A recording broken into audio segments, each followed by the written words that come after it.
Good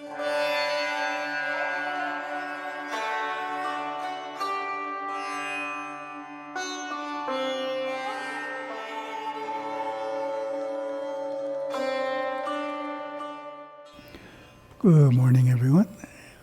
We're continuing our series, going through the chapters of Merging with Siva, choosing the oldest talks first and supplementing it with some stories from Guru Chronicles.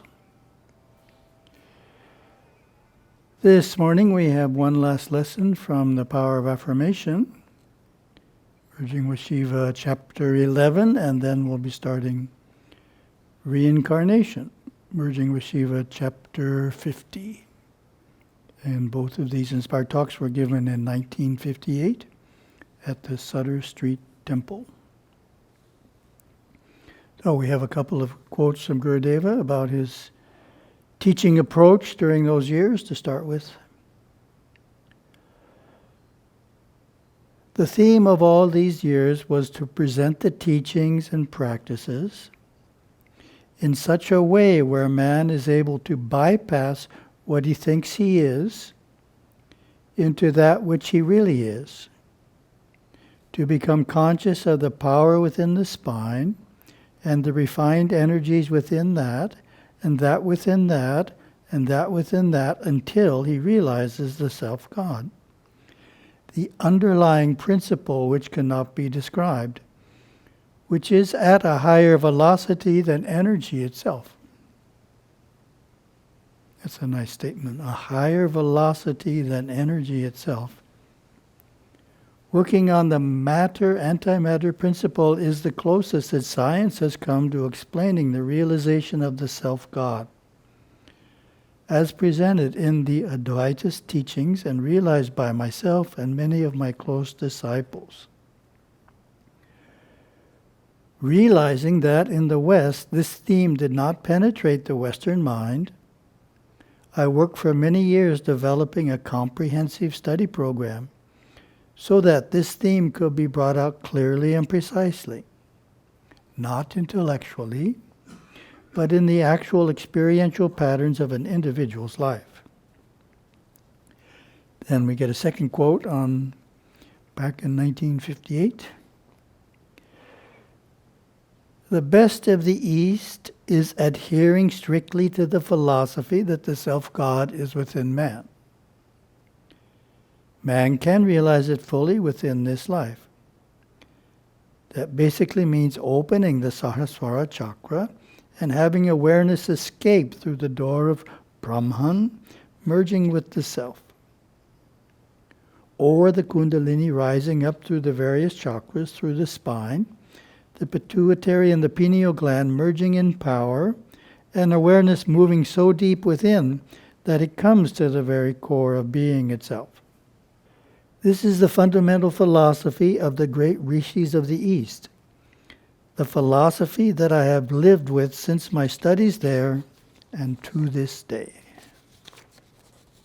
Basically, the best of the West are the facilities for disseminating this teaching to the various levels of people on the path, the step-by-step organizational presentation leading one to his eventual goal without allowing him to digress in the presentation of the path.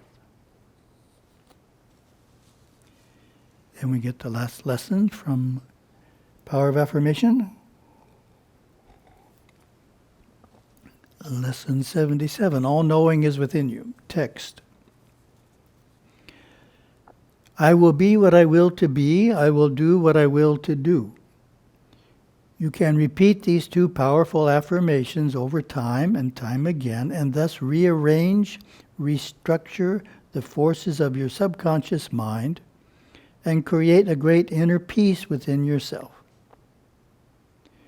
Become acquainted with the spiritual energies and bring the forces of superconsciousness through your subconscious. This creates a feeling that you are what you say you are. Positive, direct, full of life and energy and creative power. Your intuitive mind proves this through your conscious mind, not only through feeling, but you will find yourself acting out the part in all kindness and security, exercising the positive will of, I will be what I will to be. I will do what I will to do. Feel the spiritual force permeating the entirety of your body. You are the security of your statement, and you accept it into your subconscious mind. As the days go by, you will become more creative and more consciously aware of your spiritual destiny. Find your spiritual destiny for this lifetime. And my comment, Gurudeva is again talking about how you are rearranging, restructuring the forces of your subconscious mind. And as I mentioned before, this is not a topic that many teachers present. However, it is an important one. In the terminology of Patanjali's Yoga Sutras, you are replacing externalizing samskaras with internalizing ones. That's how he expresses it. Text. The greatest thing that a devotee must learn is that all knowing is within oneself. Therefore, go to the great superconscious school within you and bring forth knowledge. In order to do this, be confident within yourself. In order to be confident within yourself, have no fear. In order to have no fear, say to yourself, I'm all right now. This will quickly bring you into the here and now consciousness. You will feel spiritual force permeating your body, and your intuitive state of mind will be active. Go ahead in full confidence that you are the knower of all that is known. This does not mean that you know everything that is to be known about the material plane, the emotional world of people, or what goes on within their minds. This means that you are nearing the source of all sources, that you understand the ultimate destiny of all souls, to unequivocally merge with Shiva. So my comment, Gurudeva says, the practice is to go to the great superconscious school within you and bring forth knowledge. And my comment is, each time you are successful at this practice, it impresses your subconscious mind, and it becomes easier to be successful next time. So it gets easier and easier as you have more and more successes at it. Text.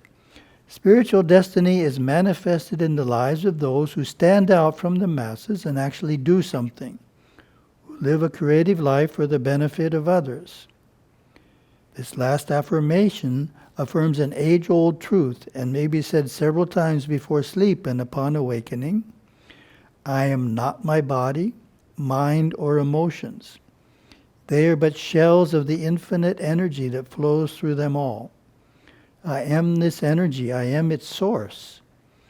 I am on my way to merge with Shiva.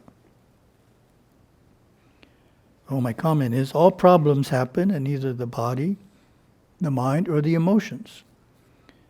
To accept that you are not body, mind, and emotions frees you from the sense that you are having a problem.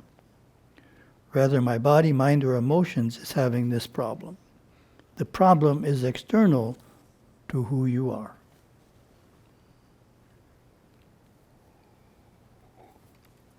And we get to move on to chapter 50, reincarnation, with the first lesson there, which is lesson 344, the transition called death. Text. Death, what is it? The dropping off of the physical body is the time when all of the karma-making actions go back to seed in the Muladhara chakra, into the memory patterns. All of our actions, reactions, and the things we have set in motion in the pranic patterns in this life form the tendencies of our nature in our next incarnation.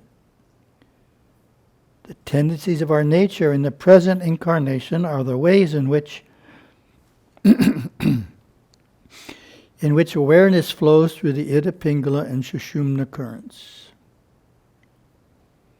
So my commentary is, There is no need to remember our past lives, as the tendencies of our nature in this life are the sum total of all actions in all our past lives. So we're the sum total right now of everything that we've lived in the past. So if we understand who we are now, we're understanding our past lives. There's no reason to remember them separately. Text. These tendencies of man's nature also are recorded under the astrological signs in which he is born. Man comes through an astrological conglomeration of signs, or an astrological chart, according to his actions and reactions, and what he set in motion in the seed karma patterns of his past life. So we are always the sum total, a collection of all the karmic experiences, a totality of all the seed patterns that have happened to us, or that we have caused to happen through the many, many lives. We are now a sum total, and we are always a continuing sum total.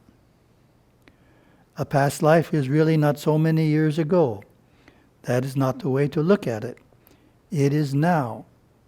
Each life is within or inside the other. They exist as karmic seeds that appear in the pranic force fields in our life now, and like seeds, when watered, they grow into plants. These seeds are nourished by prana. When we die or when we discard the physical body, that is the end of a chapter of experience. Then we pick up a new physical body.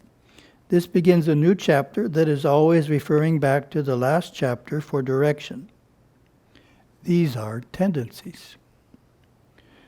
This is the entire story of what happens after we die. We simply step out of the physical body and are in our astral body, going on in the mind as usual. The awareness does not stop simply because the physical body falls away. The Ida force becomes more refined, the Pingala force becomes more refined. The Sushumna force is there like it always was, but all are in another body that was inside the physical body during life on earth. Commentary. There's definitely a lack of clarity on what happens at the time of transition. We've had a few transitions in our group recently and get asked questions. So the way I like to explain it is it's like walking into another room. Here we are in this room. We're walking into another room. Are we still the same person? Yes. Has anything changed? Only the room. So it's like what happens at the point of transition. We're the same person. We're just in another world that most people in this world can't see into. But we haven't had a drastic change. The major change would, of course, be if the physical body was in significant pain. We don't have that anymore. That's a relief. So that's going to cause a change in our general mood. But otherwise, we're basically the same person. Nothing has changed us.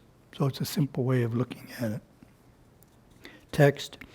One great peculiarity about man is that he individually feels that he is never going to die and goes on through life planning and building as though he were going to live forever and ever.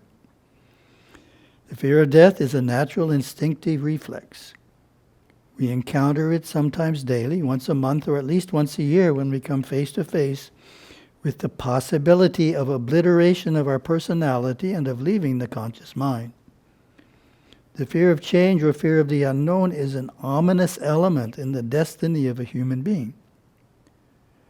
The study and comprehension of the laws of reincarnation can alleviate this fear and bring an enlightened vision of the cosmic rhythms of life and death. It is a simple process, no more fantastic, shall we say, than other growth problems we experience daily. Flower grows, blossoms, and withers. The seed falls to the ground, is buried in the earth, sprouts and grows into a plant and a flower. It's very interesting in my emails. I've noticed in the last few months when I get a notice that someone has undergone transition, generally on the same list of emails, there's an announcement that someone was born. So you get to see the cycle of life right in your emails. One has departed and another one is coming back. So commentary. The fear of change or fear of the unknown is an ominous element, says Gurudeva.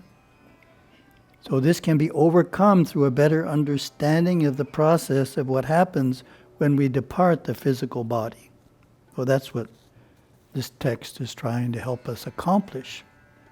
We have a better understanding, more confidence in it, and therefore we don't become fearful. Definitely we don't want fear to be present in the idea of having a transition from this world into the next. Wonderful day.